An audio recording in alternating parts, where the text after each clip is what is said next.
श्री गणेशाय नमः। ओम गम गणपते नमः। श्री हरि।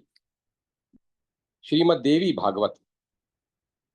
श्री सुखदेव जी का जन्म और व्यास जी के द्वारा विवाह के लिए कहे जाने पर सुखदेव जी का अस्वीकार करना। वटपत्र पर स्थित बालक रूप भगवान विष्णु की कथा। सुत जी कहते हैं, धृताची नाम की उस सुंदरी अप्सरा को सामने देखकर व्यास जी अपार चिंता में पड़ गए। सोचा, मैं क्या करूं? यह देव कन्या अप्सरा मेरे अनुरूप नहीं है। उस समय विचार सागर में निमग्न मुनि को देखकर अप्सरा के मन में आतंक छा गया, क्योंकि मुनि कहीं मुझे शाप न दे दें। उसने अपना रूप सुग्गी का बना लिया और डरती हुई वह मुनि के आगे से निकली। वह अब उसे पक्षी के रूप में देखकर व्यास जी बड़े आश्चर्य में पड़ गए। अप्सरा को देखने के बाद ही मुनि के शरीर में काम का संचार हो गया था।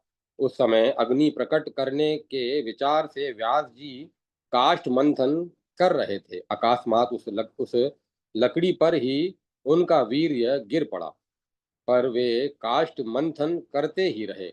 मुनि के उसी अमोघ वीर्य से सुखदेव जी का आविर्भाव हो गया। व्यास जी के समान ही सुखदेव जी की बड़ी भव्य आकृति थी।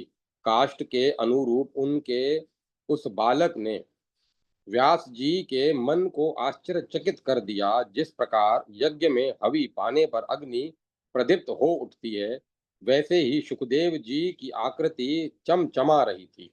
पुत्र को देखकर मुनि के आश्चर्य की सीमा न रही। मन में आया, यह कैसी घटना घट गई। उन्होंने यूं विचार किया कि हो न हो यह भगवान शंकर के वर का ही प्रभाव है। काष्ठ से प्रकट हुए सुखदेव जी तेज के मूर्तिमान विग्रह ही जान पड़ते थे। अपने तेज से एक दूसरे अग्नि की भांति उनकी आभा चमक रही थी। दिव्य तेज से संपन्न एक दूसरे ग्राहपत्य अग्नि की तुलना करने वाले एवं परम प्रसन्न पुत्र को जब मुनि ने देखा, तब उन्होंने तुरंत गंगा में गोता लगाया और फिर वे पर्वत के शिखर पर आ गए। तपस्वी लोग आकाश से बालक सुखदेव जी पर फूलों की वर्षा करने लगे। व्यास जी ने महात्मा सुखदेव जी के जात कर्म आदि सभी संस्कार संपन्न किए। विश्वावसु, नारद और तुमरु आदि प्रधान गंधर्वों के मन में अपार हर्ष हुआ। वे सब सुखदेव जी के दर्शनार्थ आए और गान करने लगे। काष्ठ से प्रकट इस दिव्य बालक सुखदेव जी के दर्शन पाकर संपूर्ण महाभाग विद्याधरों को असीम आनंद हुआ। उन्होंने स्तुति आरंभ कर दी।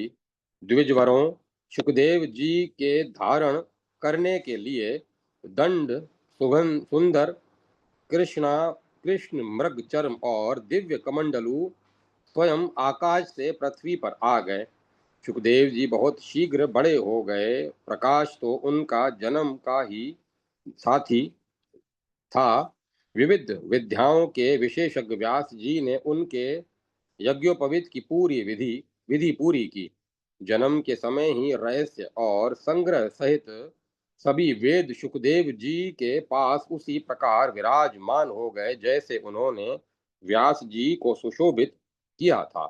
मुनिवरों, पुत्र उत्पत्ति के समय व्यास जी ने घृताची अप्सरा को सुग्गी के रूप में देखा था। अतएव बालक का नाम सुखदेव रख दिया। सुखदेव जी ने बृहस्पति को विद्या गुरु बनाया। ब्रह्मचर्य के व्रत में कोई भी विधि अधूरी नहीं रही।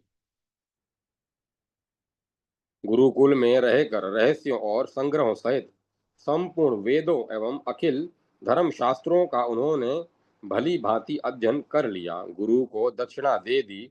समावर्तन हो जाने पर वे अपने पिता व्यास जी के पास आ गए। पास आए हुए पुत्र को देखकर व्यास जी प्रसन्नता पूर्वक उठे और सुखदेव जी को बारंबार उन्होंने हृदय से लगाया। वे उनका मस्तक सूंघने लगे। कुशल पूछने के पश्चात उत्तम विद्याधन के प्रसंग में बातचीत की। तुमने भली भांति विद्या पढ़ ली, यूं आश्वासन देकर व्यास जी ने सुखदेव जी को आश्रम पर रख लिया। तदंतर व्यास जी सुखदेव जी का विवाह करने के लिए सोचने लगे। उन्होंने सुखदेव जी से भी कहा, अनग, तुम बड़े बुद्धिमान हो बेटा, तुमने सभी वेद और धर्म शास्त्र पढ़ लिए, अब अपना विवाह कर लो। ग्रस्त बनकर देवताओं और पितरों का यजन करो। पुत्र विवाह करके मुझे पितृ ऋण से मुक्त करना तुम्हारा परम कर्तव्य है। सुखदेव, तुम बड़े बुद्धिमान हो, तुमने ग्रस्त आश्रम में रहने पर मुझे महान तुम्हें ग्रस्त आश्रम में रहने पर मुझे महान सुख होगा बेटा, तुमसे मुझे बड़ी आशा है, उसे तुम्हें पूर्ण करना चाहिए। महाप्राज्ञ, अत्यंत कठिन तपस्या करने के पश्चात तुम अनियोज आयुनिज का मैंने मुख देखा है। सुखदेव, तुम दिव्य रूप हो, मैं तुम्हारा पिता हूँ, मेरी रक्षा करो। सुत जी कहते हैं, इस प्रकार कहने पर पूर्ण वैरागी सुखदेव जी ने अपने पिता व्यास जी से यूं कहना आरंभ किया। सुखदेव जी ने कहा, पिताजी भला बताइए, मैं मृत्यु लोक में ऐसा कौन सा सुख भला बताइए तो मृत्यु लोक में ऐसा कौन सा सुख है जिसमें दुख न भरे हों। पंडित जन ऐसे सुख को सुख ही नहीं कहते। महाभाग, विवाह कर लेने पर मैं स्त्री के वश में हो जाऊंगा। पराधीन हो जाने पर, विशेषतः जब स्त्री मुझे अपने काबू में कर लेगी, तब मेरे लिए कौन सा सुख रह जाएगा।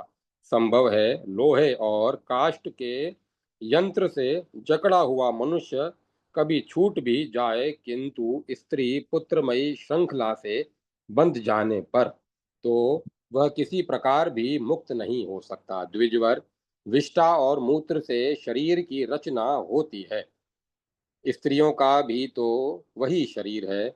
फिर सद सत का विचार रखने वाला कौन ऐसा पुरुष है जिसमें ऐसे शरीर से प्रीति जोड़ने की इच्छा जागृत हो। विप्रेश्र, मैं अनियोज रूप हूँ, आयोनिज हूँ, फिर योनि में फंसाने वाली मेरी बुद्धि हो भी कैसे। भविष्य में भी मुझे किसी योनि में जन्म लेना पड़े, यह मैं नहीं चाहता। परमात्मा विषयक अद्भुत सुख का त्याग करके विष्ठा में घृणित सुख भोगने की इच्छा ही मैं क्यों करूं।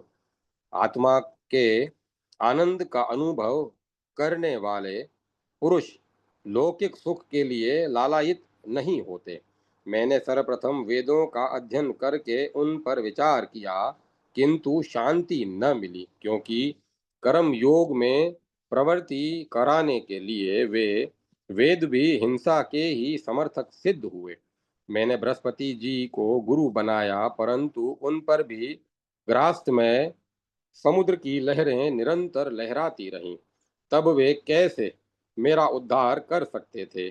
जिस प्रकार किसी वेद को स्वयं रोग सता रहा हो और वह दूसरे की चिकित्सा करने लगे, ठीक यही हालत मेरे गुरु जी की है। वे स्वयं मुक्ति की बाट देखते रहते हैं। अहो, यह गृहस्थ जीवन कितना अंधकार में है। गुरुदेव के चरणों में मस्तक झुकाकर मैं आपकी शरण में आ गया। काल रूपी विषैले व्याल से मेरा कलेजा कांप रहा है। आप तत्व का ज्ञान देकर मेरी रक्षा कीजिए। इस अंधकार पूर्ण संसार में मैं नक्षत्र मंडल के समान निरंतर चक्कर काटता रहा। जैसे भुवन भास्कर दिन रात कहीं भी नहीं ठहरते, वैसे ही मेरे विश्राम का कोई स्थान नहीं था। पिताजी, स्वयं वास्तु स्थिति पर विचार किया जाए तो संसार में कौन सा सुख है अज्ञानी जन भले ही सुख माने, वे तो वैसे ही हैं जैसे विष्ठा के कीड़े विष्ठा में ही सुख मानते हैं। जो वेद शास्त्रों का अध्ययन करके भी संसार में रचे पचे रहते हैं, उनसे बढ़कर दूसरा कोई मूर्ख है ही नहीं। कुत्ते, गधे और घोड़े के समान उनका जन्म व्यर्थ है। जिसे दुर्लभ मानव जीवन मिल जाए और वेद शास्त्र के अध्ययन की सुविधा प्राप्त हो गई, तब भी यदि वह मानव संसार में बंधा ही रहा तो दूसरा कौन मुक्त हो सकेगा। स्त्री त्रिगुणमयी माया है। जगत में विद्वान, विवेकी और शास्त्र का पारगामी कहलाने वाला अधिकारी वही है जिसके पैर इस नारीमयी श्रृंखला से मुक्त रहे। बंधन को सुदृढ़ करने वाला अध्ययन व्यर्थ है। उस उस पढ़ने से क्या लाभ। अतः अब मुझे वही पढ़ना चाहिए जो मुझे इस भवपाश से मुक्त कर सके। पुरुष को सदा फंसाए रहने के कारण ही तो ग्रह कहते हैं। पिताजी, बंधन की सामग्री से ओतप्रोत ग्रह में सुख कहाँ है। गृहस्थ जीवन से मेरा मन भयभीत हो गया है। जिनकी बुद्धि मारी गई है तथा जो भाग्य से वंचित हैं, वे ही अविवेकी जन मानव जन्म पाकर भी फिर इस बंधन में पड़ते हैं। व्यास जी ने कहा, पुत्र, ग्रह ना तो बंधनागार है और न बंधन के कारण है। जिसका मन गृहस्थ आश्रम में आसक्त नहीं हुआ, वह गृहस्थ होते हुए भी मुक्त हो जाता है। न्याय पूर्वक आए हुए पैसों से वेद की आज्ञा के अनुसार सत्य कार्य में लगा रहे, श्राद्ध करे, सत्य बोले और पवित्रता रखे तो घर में रहता हुआ भी वह मुक्त है। ब्रह्मचारी, सन्यासी और वानप्रस्थ नियम पालन करके सदा ग्रस्त के घर मध्याह्न के बाद भिक्षा के लिए आते हैं।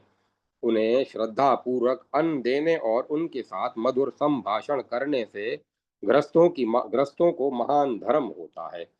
वे कृतार्थ हो जाते हैं। गृहस्थाश्रम से श्रेष्ठ अन्य किसी धर्म को मैंने न देखा है और न सुना ही है। विज्ञ, वशिष्ठ आदि आचार्य भी इसी आश्रम में रह चुके हैं। महाभाग, वेद की आज्ञा के अनुसार कार्य करने वाले गृहस्थ को क्या नहीं मिल सकता। स्वर्ग, मोक्ष और उत्तम कुल में जन्म उसे सभी सुलभ रहते हैं। जिस जिस बात की अभिलाषा होती है उसी को वह पा जाता है। धर्म के जानकार पुरुष कहते हैं कि एक आश्रम के नियम का पालन करते दूसरे आश्रम में जाना चाहिए। अतएव तुम अग्नि स्थापन करके यत्न पूर्वक कर्म करने के में तत्पर हो जाओ। पुत्र, धर्म का रहस्य तुमसे छिपा नहीं है। अब तुम गृहस्थ आश्रम स्वीकार करके पुत्र उत्पन्न करो और देवताओं, पितरों एवं मनुष्यों को सम्यक प्रकार से संतुष्ट करने में लग जाओ।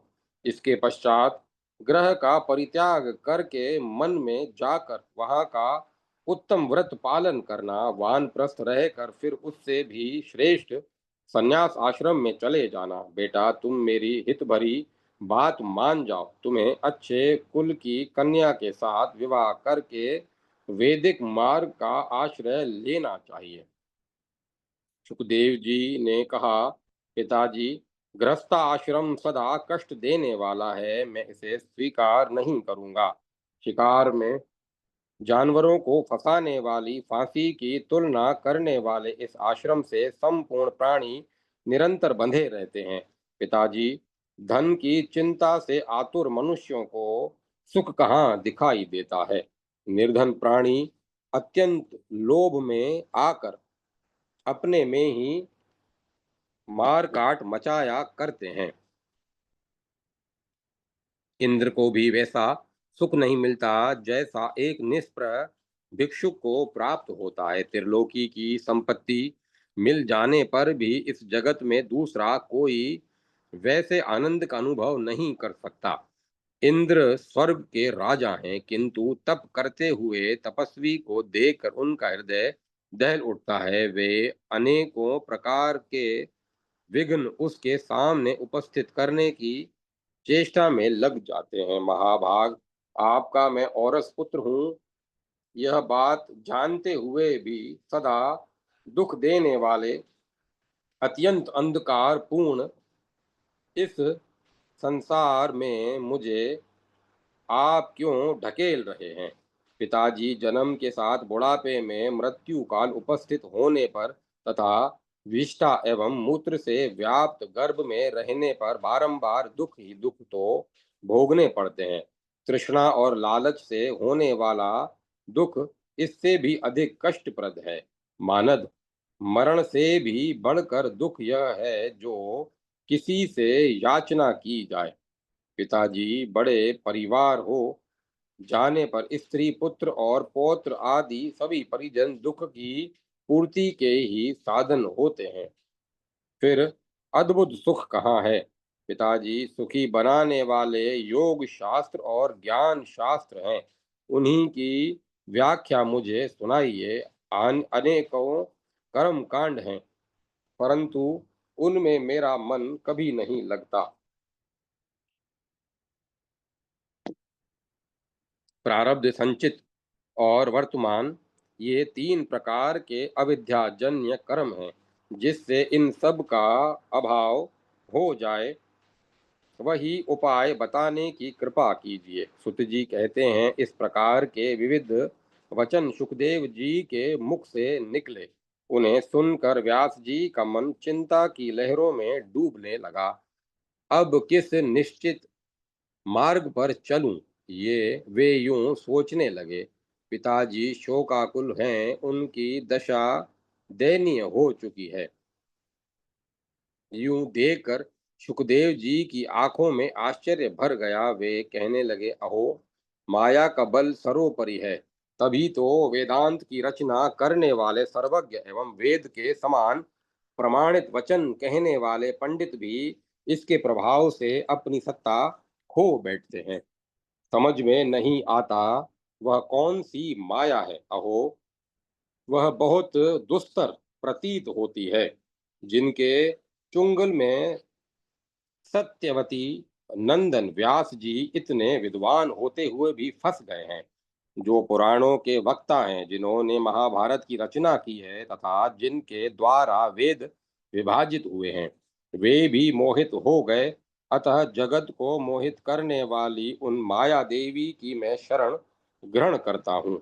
दाता, विधाता और रुद्रादि देवता भी जब माया देवी के फंदे में फंस चुके हैं, तब त्रिलोकी में कौन ऐसा है जो उसके प्रभाव से मुक्त रह जाए? निश्चय ही भगवती माया का बल और पराक्रम महान आश्चर्यजनक है। तभी तो सर्व ज्ञान संपन्न एवं अपार शक्तिशाली श्री विष्णु भी योग माया से अलग नहीं रहते। व्यास जी को भगवान विष्णु का अंश अवतार माना जाता है, फिर भी मोह के उमड़े समुद्र में वे इस प्रकार गोता खा रहे हैं जैसे नाव फट जाने पर व्यापारी डूब जाता है। अपनी सत्ता खोए हुए साधारण मनुष्य की भांति आज इनके नेत्रों से जल गिर रहा है। योग माया की शक्ति बड़ी विलक्षण है, क्योंकि सद सुधी वे वे की सद सद सधी विवेकी जन सद विवेकी जन ही इससे नहीं हटा सकते। ये कौन है, मैं कौन हूँ और यहाँ कैसे आया? यह कैसा विचित्र भ्रम है? यह शरीर पांच तत्वों से बना है। इसमें पिता, पुत्र आदि का व्यवहार ही तो वासना है। मायावियों को भी मोह में डालने वाली यह माया निश्चय ही असीम शक्ति संपन्न है, जिसके प्रभाव से प्रभावित हो जाने के कारण इन ब्राह्मण देवता व्यास जी के नेत्रों से भी आंसू झर रहे हैं। सुत जी कहते हैं, योग माया संपूर्ण कारणों की भी कारण है। सभी देवता उन्हीं से प्रकट हुए हैं। ब्रह्मा आदि पर भी उनका शासन चलता है। सुखदेव जी ने उन भगवती योग माया को मानसिक प्रणाम किया। पिता व्यास जी की दयनीय दशा हो गई थी। वे शोक रूपी समुद्र में डूब रहे थे। कारण सामने रखते हुए सुखदेव जी उनसे कल्याणकारी वचन कहने लगे। महाभाग, आप पराशर जी के औरस पुत्र हैं। स्वयं सबको ज्ञान देना आपका स्वभाव ही है। मैं स्वभाव ही है भगवान, फिर आप साधारण अज्ञानी जन की भांति क्यों शोक कर रहे हैं? महाभाग, आज मैं आपका पुत्र हूँ, पता नहीं पूर्व जन्म में मैं कौन था और आप कौन थे? महान पुरुष इस भ्रम के चक्कर में क्यों पड़े? महामते, आप धैर्य पूर्वक विवेक का अनुसरण कीजिए। विषाद में मन को मलान करना अनुचित है। इस पिता पुत्र आदि व्यवहार को मोह जाल मानकर आप शोक करना छोड़ दें। मुने, आप बड़े बुद्धिमान एवं ज्योतिष शास्त्र के ज्ञाता हैं। अपनी विवेक शक्ति से मेरा अज्ञान दूर कीजिए, जिससे मैं गर्भवास के भय से सदा के लिए मुक्त हो जाऊं। अनग, यह जगत कर्म भूमि है, इसमें मनुष्य का जन्म मुझको पाना सबको सुलभ नहीं रहता। फिर यदि उत्तम कुल में ब्राह्मण के घर जन्म हो जाए, यह तो बड़ा ही दुर्लभ है। मैं अपने को बंधा हुआ मानता हूँ, मेरी यह धारणा चित्त से अलग नहीं हो पाती। जब बुद्धि जगत के जाल में फंस जाती है, तब वृद्ध पुरुष ही उसके उदारक होते हैं। सुत जी कहते हैं, सुखदेव जी में असीम बुद्धि थी। उनका वेश शांत था, वे मानसिक सन्यासी हो चुके थे। ऐसे सुयोग्य पुत्र के उपयुक्त बातें कहने पर व्यास जी बोले। व्यास जी ने कहा, पुत्र तुम बड़े भाग्यशाली हो। मैंने देवी भागवत की रचना की है, इसका अध्ययन करो। वेद तुल्य इस पावन पुराण की संक्षिप्त रूप से रचना हुई है। 5 लक्षणों से सुसंपन्न इस पुराण में 12 स्कंद हैं।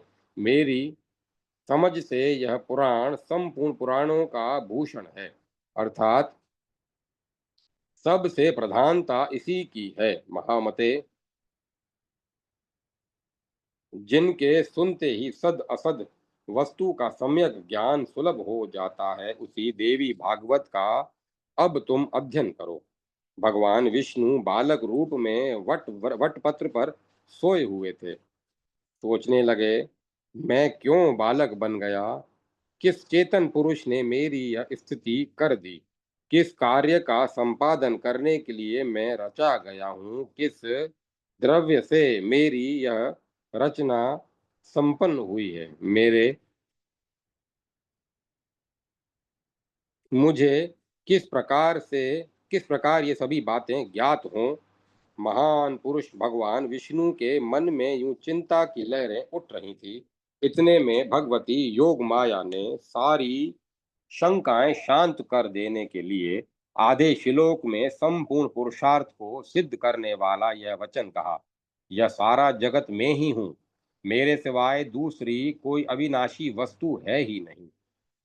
सर्व खलिद मेवाहम नान्यदस्ति न सनातनम। पहले तो भगवान विष्णु ने भगवती के इस वचन को मन में ही सम्यक प्रकार से समझा। तत्पश्चात वे सोचने लगे, किसके मुख से यह सत्यवाणी निकली है? इसका वक्ता स्त्री पुरुष अथवा नपुंसक कौन है? किस प्रकार मुझे इसका परिचय प्राप्त होगा? मैं चिंतित रहते हुए भी यूं चिंतित रहते हुए भी उन्होंने भागवत को हृदय में स्थान दे दिया। बार बार उसी आधे श्लोक का वे उच्चारण करने लगे। अब उसी में उनका मन लग गया। फिर भी उनकी चिंता दूर नहीं हुई। वे वटपत्र पर सो गए। जब चित्त कुछ शांत हुआ, तब भगवती योग माया उनके सामने प्रकट हुई। उनके 4 भुजाएं थी। उनका दिव्य विग्रह शंख चक्र गदा पद्म आदि अनुपम आयुधों से सुशोभित था। उन्होंने अद्भुत वस्त्र पहन रखे थे। चित्र विचित्र भूषण उन्हें भूषित कर रहे थे। उन्हीं के सदृश उनकी अंश भूता अनेकों सखियां भी साथ विराजमान थी। सुंदर मुख था, मंद हास्य करती हुई वे भगवती महालक्ष्मी अमित तेजस्वी श्री विष्णु के ठीक सामने ही प्रकट हुई।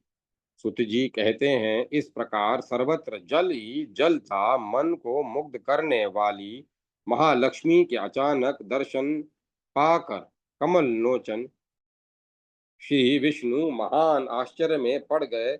रति भूति बुद्धि मति कीर्ति स्मृति धृति श्रद्धा मेधा स्वाहा स्वधा क्षुधा निद्रा दया गति तुष्टि पुष्टि क्षमा लज्जा जृंभा तंद्रा आदि शक्तियां इन महादेवी के साथ चारों ओर अलग अलग विराजमान थीं।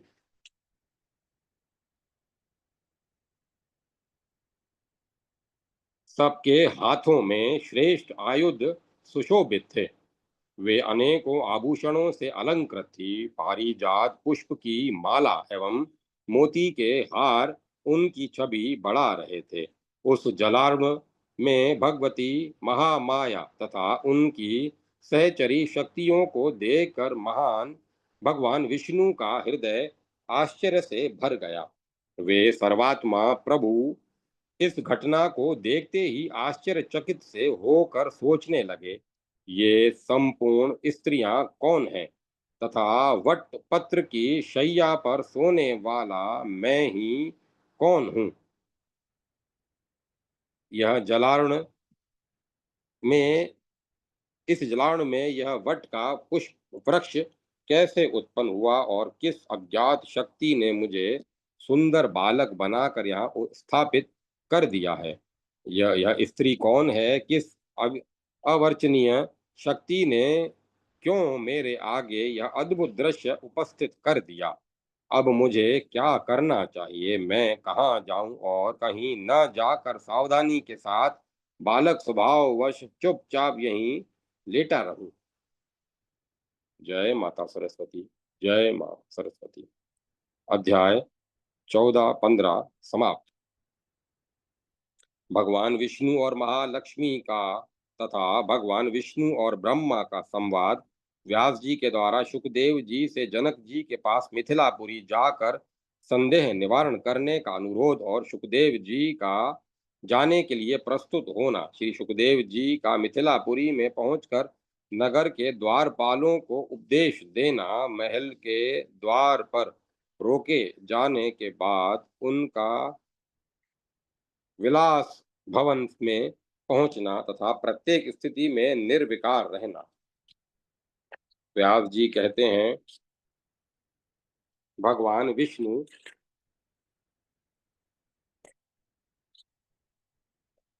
वटपत्र पर सोए हुए थे। उनका मन आश्चर्य से उमड़े समुद्र में डूब रहा था। उनकी यह दशा देख भगवती मुस्कुराकर कहने लगी, विष्णु तुम क्यों विस्मय विमुग्ध हो रहे हो। भगवती महाशक्ति के प्रभाव से तुम मुझे पहचान नहीं पाते। पहले भी तो सृष्टि और प्रलय का चक्कर चलता रहा है। उस समय तुम अनेकों बार अवतरित हो चुके हो। वह पराशक्ति निर्गुण है, तुम सगुण पर ब्रह्म हो। वैसे ही मैं भी सगुणा शक्ति हूँ। मेरे विषय में यूं समझना चाहिए कि जो सात्विकी शक्ति है वही मैं हूँ। अभी तुम्हारे नाभि कमल से प्रजापति ब्रह्मा की सृष्टि होगी। रजोगुण से संपन्न होकर वे संपूर्ण जगत की रचना करने तपस्या में संलग्न होने के पश्चात उन्हें सर्वोत्कृष्ट शक्ति सुलभ होगी। तब वे त्रिलोकी के निर्माण में सफल होंगे। ब्रह्मा रजोगुण को धारण करने वाले हैं, अतः उनकी सृष्टि भी रजोगुण संपन्न होगी। विलक्षण बुद्धि वाले ब्रह्मा पंचभूतों का निर्माण करके उनके भीतर इंद्रियों के संचालक देवताओं को तथा मन को यथा योग्य स्थापित कर अपनी सृष्टि सजाएंगे। इसी से इसी से उन्हें कर्ता की उपाधि मिली है। महाभाग, तुम इस विश्व की रक्षा का काम संभाल तुम इस विश्व की रक्षा का काम संभालना। क्रोध के आवेश में आने पर तुम्हारी बोहों के बीच से रुद्र का अवतार होगा। उन्हें तामसी शक्ति प्राप्त होगी महात्मते। फिर तो वे रुद्र ही कल्प के अंत में इस सृष्टि का संहार करेंगे। इसी कार्य का संपादन करने के लिए मैं तुम्हारे पास आई हूँ। मुझे तुम सात्विकी शक्ति समझो। मधुसूदन, मैं यहीं रहूंगी। सदा के सदा से तुम्हारे ही पास मैं रहती हूँ। तुम्हारा हृदय मेरा निवास स्थान है। मैं यहीं रहूंगी। भगवान विष्णु बोले, देवी, कुछ समय पूर्व मैंने आधा श्लोक सुना है। उसके अक्षर अत्यंत स्पष्ट थे। यह वह परम रहस्य भरी वाणी कितने मुख से निकली है वरानने। तुम उसे बताने की कृपा करो सुंदरी। वे बड़े आश्चर्य में मैं बड़े आश्चर्य में पड़ गया हूँ। जिस प्रकार निर्धन मनुष्य को धन का स्मरण होता रहता है, वैसे ही यह बात मुझे बारंबार याद आ रही है। व्यास जी कहते हैं, भगवान विष्णु की बात सुनकर लक्ष्मी का मुख खिल उठा। वे हंसकर अत्यंत प्रीति पूर्वक कहने लगी। महालक्ष्मी बोली, विष्णु, कहती हूँ सुनो। मैं सगुण स्वरूपा चतुर्भुजी भगवती हूँ। यह मेरा परिचय है। क्या तुम निर्गुणा आद्या शक्ति को नहीं जानते? उन्हीं में उनका सगुण रूप भी छिपा रहता है। महाभाग, तुम जान लो। उन्हीं निर्गुणा भगवती ने यह आधा श्लोक कहा है। उसे परम पावन देवी भागवत पुराण समझ लेना चाहिए। यह कल्याणकारी पुराण वेद के रहस्य से परिपूर्ण है। शत्रुओं का शमन करने वाले अटल व्रतधारी भगवान विष्णु, मैं उन भगवती की विशेष कृपा मानती हूँ जो इस गुप्त रहस्य को उन्होंने स्पष्ट कर दिया। महाविद्या के मुख से व्यक्त हुई यह वाणी संपूर्ण शास्त्रों का सार है। इससे अधिक जानने की वस्तु त्रिलोकी में कुछ है ही नहीं। निश्चय ही ये निश्चय ही वे भगवती तुम पर बहुत प्रेम रखती हैं, तभी तो तुम्हारे सामने उन्हीं ने इसे व्यक्त किया है। व्यास जी कहते हैं, भगवती महालक्ष्मी के इस वचन को सुनने के पश्चात भगवान विष्णु ने उसे महान मंत्र मानकर हृदय में सदा के लिए धारण कर लिया। कुछ समय व्यतीत हो जाने के बाद उनके नाभि कमल से प्रकट हुए ब्रह्मा जी दैत्यों से भयभीत होकर शरण में पहुंचे। तब श्री हरि ने घोर युद्ध करके उन मधु और केटव नामक दैत्यों को मारा। फिर वे स्पष्ट अक्षर वाले उस आधे श्लोक के जप में संलग्न हो गए। उन्हें जप करते देखकर ब्रह्मा जी के मन में अपार हर्ष हुआ। उन्होंने भगवान विष्णु से पूछा, जगदीश्वर, आप सभी देवताओं के आराध्य हैं। कमल लोचन, फिर आप किसका जप कर रहे हैं? आपसे अधिक आदर पाने का अधिकारी देवता कौन है, जिसका स्मरण करके आपका हृदय आनंद में निमग्न हो रहा है? भगवान विष्णु बोले, महाभाग, क्रिया कारण आदि लक्षणों से संपन्न जो शक्ति तुम में और मुझ में विराजमान है, उसे कल्याण स्वरूपा भगवती आद्या शक्ति समझो। जिनके आधार पर इस आघात जल में सारा जगत स्थित है, जो सदा विराजमान रहकर साकार रूप से अपनी लीला प्रकट करती हैं, तथा जिनसे यह चराचर अखिल विश्व उत्पन्न हुआ है। सदा प्रसन्न रहने वाली वे ही भगवती महाशक्ति मनुष्यों का उद्धार करने के लिए अवतरित हुई हैं। वर देना उनका स्वभाव ही है। वे परम विद्या स्वरूपिणी सनातनी देवी हैं। विश्व का उद्धार करने के लिए ही उनका प्राकट्य होता है। शासकों पर भी शासन स्थापित करने वाली उन्हीं भगवती की प्रेरणा से प्राणी इस जगत जाल में जकड़ा रहता है। शुद्ध स्वरूप ब्रह्मन उन्हीं भगवती की चित्त शक्ति से मैं, तुम तथा संपूर्ण प्राणी सब उत्पन्न हुए हैं, ऐसा जानो। इसमें कभी संदेह नहीं करना। उन देवी ने जो आधे श्लोक में कहा है वही द्वापर के आरंभ में विशद व्याख्या होने पर देवी भागवत नाम से प्रसिद्ध होगा। व्यास जी कहते हैं, ब्रह्मा जी भगवान विष्णु के नाभि कमल पर विराजमान थे। वहीं उन्होंने इस आधे श्लोक को याद कर लिया। तत्पश्चात अपने अमित भक्तिशाली पुत्र नारद जी को उसकी शिक्षा दी। नारद जी ने उसे मुझे पढ़ाया। फिर मैंने 12 स्कंदों ने 12 स्कंदों में विशद रूप से इसकी व्याख्या की। महाभाग उसी वेद तुल्य पुराण का तुम अध्ययन करो। सर्ग उपसर्ग आदि परिपूर्ण पांचों लक्षणों से परिपूर्ण वह पुराण भगवती जगदम्बिका की उत्तम कथाओं से सुशोभित है। उसके सभी भाग तत्व ज्ञान के रस से सने हैं। संपूर्ण पुराणों में वह श्रेष्ठ माना जाता है। पवित्रता में धर्म शास्त्र की तुलना करता है। इसमें वेद के सिद्धांत भरे हैं। वृतासुर के वध की कथा तथा अन्य भी अनेकों कथाओं का उसमें वर्णन हुआ है। संसार रूपी समुद्र में से उद्धार करने वाला वह पुराण ब्रह्म विद्या का तो भंडार ही है। महाभाग, तुम योग्य और प्रतिष्ठित पुरुष हो।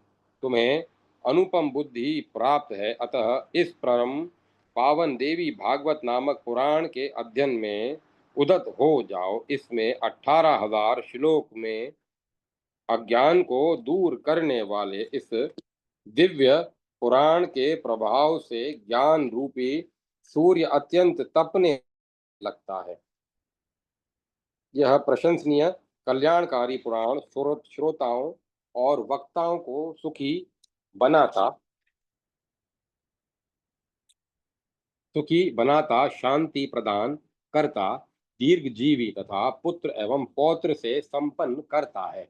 ये धर्मात्मा सुत मेरे शिष्य हैं। इस मंगलमय पवित्र पुराण का तुम्हारे साथ ही ये भी अध्ययन करेंगे। सुत जी कहते हैं, इस प्रकार कहकर व्यास जी ने अपने पुत्र सुखदेव जी को तथा मुझको देवी भागवत का उपदेश दिया। उन्होंने जो उसकी विस्तृत व्याख्या की, इसके सभी विषय मैंने याद कर लिए। व्यास जी के पावन आश्रम पर रहकर मैंने देवी भागवत का अध्ययन किया। तब भी उन लोगों की भांति सुखदेव जी के हृदय में शांति नहीं आई। वे एकांत में रहने लगे। इसके उनके मन में व्याकुलता दूर न हो सकी। जान पड़ता था मानो उन्हें कुछ भूल गया हो। उनकी न भोजन में विशेष रुचि होती और न उपवास में भी उपवास में ही। उस समय उस प्रकार सुखदेव जी को चिंतित देखकर व्यास जी ने उनसे पूछा, पुत्र, तुम निरंतर क्यों इतने चिंतित रहते हो? मानद, तुम्हारे मन में क्यों इतनी व्याकुलता आ गई? उसी की चिंता में व्यग्र रहता उसी की चिंता में व्यग्र रहता है। तुम्हारी भी ठीक वही दशा हो रही है। मैं तुम्हारा पिता वर्तमान हूँ। फिर तुम्हें कौन सी चिंता सवार हो गई? पुत्र, यदि मेरे कहने से तुम्हारे मन को शांति न मिले तो तुम जनक जी जिनके रक्षक हैं उस मिथिलापुरी में चले जाओ। वहाँ राजा जनक प्रसिद्ध धर्मात्मा, जीवन मुक्त एवं बड़े सत्यवादी हैं। महाभाग, वे तुम्हारा अज्ञान दूर कर देंगे। पुत्र, तुम उन नरेश के पास जाकर अपनी शंका का निराकरण कर लो। साथ ही वर्णाश्रम संबंधी धर्म के रहस्य को भी उनसे समझ लेना। वे राजऋषि जनक जी जीवन मुक्त ब्रह्म ज्ञानी परम पवित्र सत्यवादी सदा सदा शांत रहने वाले योग के अभ्यासी और योग में निरंतर प्रीति रखने वाले हैं। सुत जी कहते हैं, व्यास जी अनुपम तेजस्वी पुरुष हैं। उनका उक्त कथन सुनकर परम तेजस्वी सुखदेव जी उनसे कहने लगे, धर्मात्मन, यह बात तो मेरे मन में बिल्कुल दम्भ सी प्रतीत हो रही है कि राजा जनक प्रसन्नता पूर्वक राज्य करते हुए भी जीवन मुक्त हैं। पिताजी, भला जो राज्य करता है वह कैसे विदेह हुआ? मेरे मन में यह बड़ी शंका उत्पन्न हो गई है। अतः अब मैं उन महाराज को देखना चाहता हूँ कि जल में रहकर भी कमल पत्र की भांति उससे अछूत रहने वाले वे जगत में कैसे रहते हैं। पिताजी, जिसे भोग लिया गया है वह अभुक्त रह जाए और जिसे कर लिया है वह अकृत रह जाए, यह कैसे हो सकता है? इंद्रियों का व्यवहार कैसे दूर हो सकता है? माता, पुत्र, स्त्री और उल्टा, इनमें भेद और अभेद क्यों न किया जाए?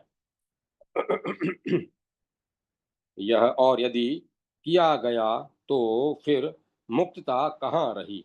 यदि कठुआ, नमकीन, तिक्त, कषाय और मीठा आदि रसों को जीभ जानती है और मनुष्य के द्वारा उत्तम उत्तम पदार्थ भोगे जा रहे हैं, सर्दी गर्मी सुख दुख को भी वह भली भांति समझता है, तो पिताजी किस प्रकार वह जीवन मुक्त हुआ? मेरे संदेह का यही विषय है। शत्रु और मित्र का ज्ञान होने पर द्वेष और प्रेम होना सदा सिद्ध नियम है। राजा जनक व्यवहार में रहते हुए कैसे इस नियम को तोड़ सकते हैं? चोर और तपस्वी दोनों में उनकी समान बुद्धि कैसे रह सकती है? और यदि विषम बुद्धि है तो फिर मुक्तता कैसी? पिताजी, मैंने अभी तक किसी भी राजा को जीवन मुक्त नहीं देखा, फिर राजा जनक ग्रस्त रहकर कैसे जीवन मुक्त है? यही महान शंका मेरे मन में हो रही है। साथ ही उनकी बात सुनकर उन्हें देखने के लिए मेरे मन में प्रबल इच्छा जाग उठी है। अतः अपना संदेह दूर करने के निमित्त मैं मिथिलापुरी जाता हूँ। सुत जी कहते हैं, इस प्रकार पिता व्यास जी से कहकर महामना सुखदेव जी उनके पैरों पर गिर पड़े। हाथ जोड़कर जाने की इच्छा प्रकट करते हुए उन्होंने यह वचन कहा, महाभाग, मेरे पूछने पर आपने जो आज्ञा दी वह मुझे स्वीकार है। अतः जनक जी द्वारा सुरक्षित विदेह नगर देखना मुझे महान अभिष्ट हो गया। मुझे यह निश्चय करना है कि राजा जनक बिना दंड दिए कैसे राज्य का भार संभालते हैं, क्योंकि यदि शासन उठा दिया जाए तो प्रजा में धार्मिकता का आना असंभव है। धर्म की रक्षा होने में दंड ही कारण है। यह मनु आदि महर्षियों की सतत घोषणा है। पिताजी, फिर यह नियम कैसे लागू हो रहा है, यही मेरे मन को विशेष संदिग्ध कर रहा है। यह प्रसंग तो ठीक वैसा ही जान पड़ता है कि जैसे कोई कहे, मेरी यह माता वंद्या है। महाभाग, आप एक महान तपस्वी हैं। मिथिला जाने के समय मैं आपका अपना हार्दिक विचार आपके सामने उपस्थित कर देता हूँ। सुत जी कहते हैं, सुखदेव जी के मन में जाने की इच्छा उठ चुकी थी। अपने ऐसे परम ज्ञानी एवं दृढ़ वैरागी पुत्र को देखकर व्यास जी ने उन्हें हृदय से लगा लिया और वे कहने लगे। व्यास जी बोले, बेटा सुखदेव, तुम्हारा कल्याण हो। तुम बहुत दिनों तक जीवित रहो। पुत्र, तुम बड़े बुद्धिमान हो। मेरे समान सच्ची प्रतिज्ञा करके आनंद पूर्वक जा सकते हो। वहां जाकर फिर मेरे उत्तम आश्रम पर अवश्य लौट आना। कहीं किसी प्रकार भी अन्यत्र मत जाना। तुम्हारे मुख कमल को देखकर मैं सुख से अपना जीवन व्यतीत करता हूँ। पुत्र, तुम्हारे आंखों से ओझल हो जाने पर तो मुझे दुख ही भोगना पड़ेगा, क्योंकि तुम ही मेरे प्राण हो। पुत्र जनक जी के द्वारा अपना संदेह निवृत्त कराने के पश्चात तुरंत यहाँ आ जाना। तदंतर वेदाध्ययन में तत्पर होकर सुखपूर्वक मेरे पास रहना। सुत जी कहते हैं, व्यास जी के उस प्रकार कहने पर सुखदेव जी ने उनके चरणों में मस्तक झुकाया, प्रदक्षिणा की और उसी क्षण इतनी तीव्र गति से चल पड़े मानो धनुष से छूटा हुआ बाण हो। उन्हें जाते समय मार्ग में अनेकों समृद्धिशाली देश, वन, वृक्ष, फूले फले, खेत, तप करने वाले तपस्वी, मंत्र की दीक्षा से सुशोभित यजमान, योगाभ्यास में रत योगी, वानप्रस्थ, शिव के उपासक, सूर्य के उपासक, शक्ति के उपासक तथा विष्णु के उपासक दिखाई पड़े। अनेक प्रकार के धर्म देखने में आए। उन्हें देखते हुए महामती सुखदेव जी क्रमशः सुमेरु पर्वत और हिमालय को पार करके मिथिला पहुंचे। धन धान्य से परिपूर्ण उस उत्तम नगर में जाने पर उन्होंने देखा सभी प्रजा सुखी है और सर्वत्र सदाचार का पालन हो रहा है। फाटक पर द्वारपाल था, उसने रोका और कहा, आप कौन यहाँ पधारे हैं? कहिए, किस कार्य से आपका आना हुआ है? द्वारपाल के पूछने पर सुखदेव जी ने कुछ उत्तर नहीं दिया, बल्कि नगर के प्रवेश मार्ग से निकलकर वे ठूठे वृक्ष की भांति अविचल खड़े हो गए। उनका मन आश्चर्य से मुग्ध हो गया, मुख पर हंसी छा गई। वे अचल खड़े रहे और एक भी शब्द उनके मुंह से नहीं निकला। द्वारपाल ने कहा, ब्राह्मण, कहिए, आप गूंगे तो नहीं हैं? आप किस लिए यहाँ पधारे हैं? मेरे तो ऐसी समझ के समझ है कि बिना काम किसी का कहीं जाना संभव नहीं होता। ब्राह्मण देवता महाराज की आज्ञा हो जाने पर आप इस नगरी में जा सकते हैं। अज्ञात कुल और शील वाला मनुष्य किसी प्रकार भी इस पुरी में जाने का अधिकारी नहीं है। मानद आप निश्चय ही महान, तेजस्वी एवं वेद के अच्छे विद्वान जान पड़ते हैं। अपना वंश और प्रयोजन मुझे बतलाने के पश्चात इच्छा अनुसार पूरी पुरी में पधारने की कृपा करें। सुखदेव जी ने कहा, द्वारपाल, तुम्हारा क्या दोष है? तुम तो सदा के लिए परतंत्र हो। सेवक को तो उचित रूप से प्रभु का कार्य ही करना चाहिए। तुम्हारे द्वारा मैं यहाँ रोका गया, इसमें राजा भी निर्दोष है, क्योंकि विज्ञ जनों का कर्तव्य है कि वे चोर और शत्रु को भली भांति जानकर ही व्यवहार करें। द्वारपाल ने पूछा, ब्राह्मण, सुख और दुख का क्या रूप है? कल्याणकामी पुरुष को क्या करना चाहिए? कौन शत्रु और कौन हितैषी है? आप सभी निर्णित बातें मुझे बताने की कृपा कीजिए। सुखदेव जी ने कहा, संपूर्ण जगत में द्वे द्वैत्य द्वैध्य का द्विध्य का पसारा है, क्योंकि रागी और विरागी दो प्रकार के प्राणी सर्वत्र मिलते हैं। उनकी धारणाएं भी तो भी दो प्रकार की होती हैं। विरागी के तीन भेद हैं, ज्ञात, अज्ञात और मध्यम। मूर्ख और चतुर के भेद से दो प्रकार के रागी होते हैं। चतुरता में दो भेद कहे गए हैं, शास्त्रज्ञ और मतिज। युक्त और अयुक्त के भेद से दो प्रकार की मति जगत में सर्वथा व्यवहार होती है। द्वारपाल बोला, द्विजवर, आप महान पुरुष हैं, मैं अर्थ जी ज्ञान से शून्य हूँ। आपने जो बातें कही मैं समझ नहीं सका, अतः ब्राह्मण, अब आप सभी बातें स्पष्ट रूप से विस्तार पूर्वक कहने की कृपा कीजिए। सुखदेव जी ने कहा, जिसका संसार में राग है वही रागी कहा जाता है। उसे अनेकों प्रकार के सुख दुख भोगने पड़ते हैं। स्त्री, पुत्र, धन, प्रतिष्ठा और विजय पाकर वह सुखी होता है। जब ये नहीं मिलते तब प्रतिक्षण वह दुख का अनुभव करने लगता है। सच्चे सुख के साधन को ही कर्तव्य माना गया है।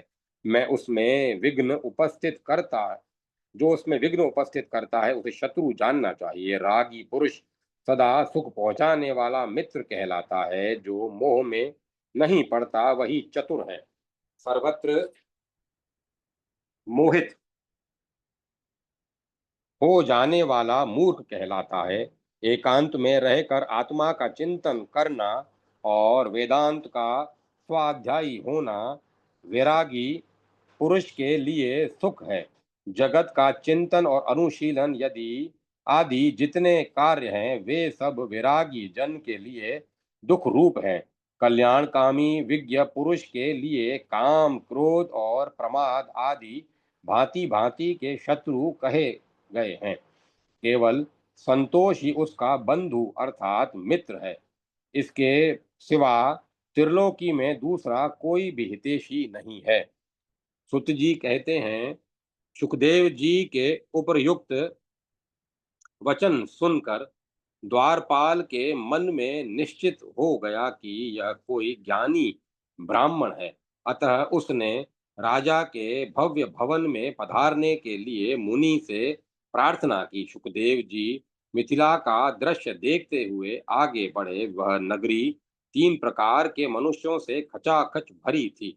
रत्न राशियों से भरी पूरी अनेकों दुकानें थी। खरीदने और बेचने वाले बहुतेरे थे। जहां कहीं भी विपुल संपत्ति दिखती है। 3 प्रकार के प्राणियों पर दृष्टिपात करते हुए सुखदेव जी चलते रहे। तदंतर राजभवन में राजभवन के प्रवेश मार्ग पर पहुंचे। वे इतने तेजस्वी थे मानो दूसरे सूर्य ही हों। वहां भी द्वारपाल ने उन्हें रोक दिया। तब कांट की भांति मुनि वहीं खड़े हो गए। उन महातपस्वी मुनि ने वही एक निर्जन स्थान में शाखाहीन वृक्ष की भांति स्थिर होकर समाधि लगा ली। उनकी दृष्टि में धूप और छाया में कोई अंतर नहीं था। कुछ समय बाद हाथ जोड़े हुए राजमंत्री आए और सुखदेव जी को राजभवन की दूसरी ड्योढ़ी विलास भवन में ले गए। वहां अत्यंत अद्भुत एवं मनमोहक दिव्य वृक्ष फूलों से सुशोभित हो रहे थे। राजमंत्री ने वृक्षों के साथ ही उस वन को भी उन्हें दिखाने की व्यवस्था की। तत्पश्चात सुखदेव जी का विधिवत आतिथ्य स्वीकार किया।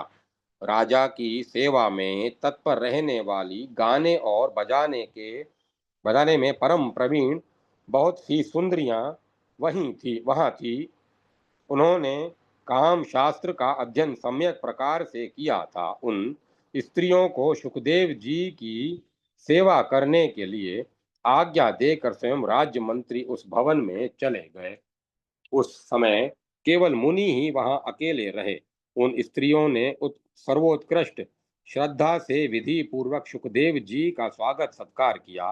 देश और काल के अनुरूप अनेकों प्रकार की भोजन सामग्री उपस्थित करके उनको प्रसन्न करने की चेष्टा की। इसके बाद राजभवन के भीतर रहने वाली स्त्रियां मिली और वे मुनि को अंतःपुर का मनोहर वन दिखलाने लगी। उन स्त्रियों का मन मोहित हो गया था। सुखदेव जी बड़े सुंदर थे और उनकी बोली अत्यंत मधुर थी। फिर भी मुनि को जितेंद्रिय मानकर वे उनकी मर्यादित सेवा करती रही। पवित्र आत्मा सुखदेव जी ने उन स्त्रियों को माता के समान मानते हुए स्त्रियों को माता के समान मानते थे। जो आत्मचिंतन में सुख मानता है तथा जिसने काम क्रोध पर विजय प्राप्त कर ली है उसे किसी भी स्थिति में न हर्ष होता है और न ताप ही। अतएव स्त्रियों की चेष्टा देखते हुए भी सुखदेव जी शांत चित्त से ही विराजे रहे। स्त्री ने उनके शयन के लिए सुंदर शैया तैयार की। उस पर बहुमूल्य बिछोने बिछे थे और सजाने वाली अनेकों वस्तुएं उपस्थित थी। सुखदेव जी ने पैर धोए और सावधान हो हाथ में कुशा लेकर वे सायंकाल की संध्या करने बैठ गए। संध्या के पश्चात वे ध्यानस्थ हो गए। उनकी एक पहर रात को संध्या और ध्यान में व्यतीत हो गया। उसके बाद दोपहर तक सोकर वे उठ गए। रात का अंतिम चौथा पहर फिर ध्यान में बीता। तत्पश्चात उन्होंने स्नान किया। प्रातःकाल वे संध्या व्रदंत आदि कार्य करके वे निश्चिंत हो गए। अध्याय अध्याय 13 अध्याय 16-17 समाप्त। जय माता सरस्वती। जय मां सरस्वती। ओम नमो नारायण। ओम नमो भगवते वासुदेवाय। ओम ऐं ह्रीं क्लीं चामुंडाय विच्चे। ओम ऐं ह्रीं क्लीं चामुंडाय विच्चे। ओम तत्सत। ओम तत्सत। ओम तत्सत। अब कथा को विराम दिया जाता है।